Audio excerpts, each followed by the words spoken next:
Okay, here I got my prototype Game Boy Advanced. From what I could tell, this version of the Game Boy Advance I have was showed off at E3 2000.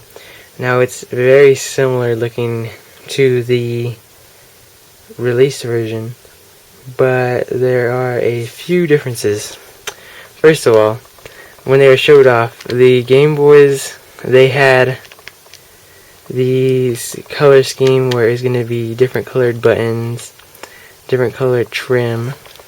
Like this has got blue trim, and the shoulder buttons are different. As you can see, it just like smooth like this. But if you look at a regular Game Boy Advance, the release one, it's got a little bit of a bump right here. Makes it a little bit easier to press, but it doesn't look as good. And looking at it, nice blue trim goes to the bottom.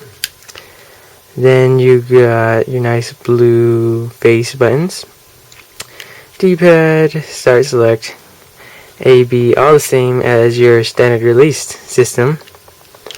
And as you can see on the back, this was from Midway. Let's see, you can see the back. It says Game Boy Advance model number AGB001, AGPPC1068. Made in Japan, it says somewhere around here. There it is. It's a little bit different, the back, than a standard release. This one's missing the battery cover right here. It's got a little bit more text. And yeah, this one is missing the battery terminals, but I could still show it, turn it on, which I will show you, because that's where the major difference is with this. The startup video, or I don't know, intro, is the same practically. There's one small difference, but the sounds of the startup are different, which I'll show you in a minute. But first I'm going to show you a quick video of that was showed off at E3 2001, showing the Game Boy Advance, one that's orange, and showing how they are originally going to have the different colored trims and stuff. Like it shows a white one of these, but it has blue buttons, and it shows a white one that has orange buttons. And also, if you look in the video closely, you can see that the buttons are nice and smooth like this, the shoulders, without the bump on it. So yeah, I'll show you that right now.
Okay, just real quick, just in case if you forgot what a Game Boy Advance sounds like when it starts up, here is a regular Game Boy Advance startup.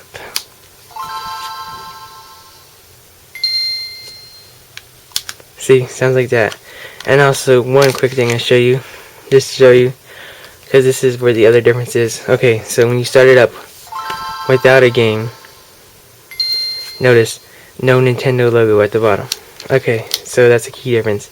Now let me get the other Game Boy ready. Okay, so I got this one wired up now. It takes me a minute to get this one ready, because I have to actually wire this one up with using the wires coming out the bottom, because this doesn't have a battery terminal, which makes it a little bit more difficult, but I can still turn it on nonetheless.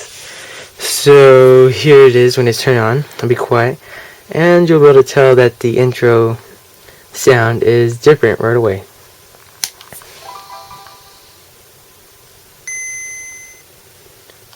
Sounds a lot more like the original Game Boy and Game Boy Color, if you ask me. So if you want to see it, I'll show it one more time. I've never heard this anywhere else till I turned on this Game Boy. So yeah, it's pretty cool. Different intro sound. So let's check it out.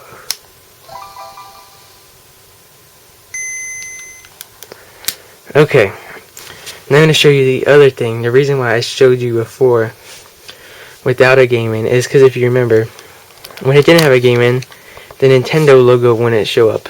But if you remember an old Game Boy Color or Game Boy Advance, the Nintendo logo at the bottom would like be all scrambled up because there's no game in it, and it would only show up normal if there's a game in it. And this Game Boy Advance, it does exactly that, unlike the final release where the Nintendo logo I mean, just didn't show up.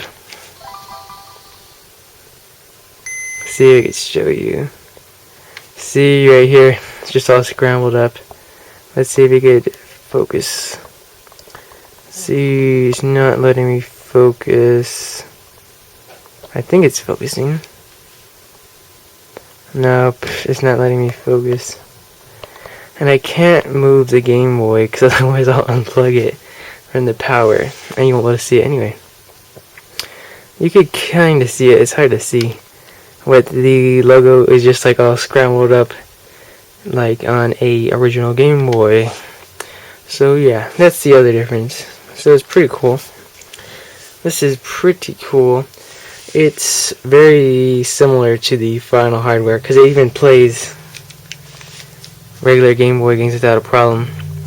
So I guess the only hardware difference is the different intro sound, the different color buttons, and the fact that this is completely clear, and the different intro sound, which is pretty cool. I haven't actually tested the link port yet, but I'm sure it works just like normal. So for a final conclusion, let's show the intro one last time. So yep, thanks for watching.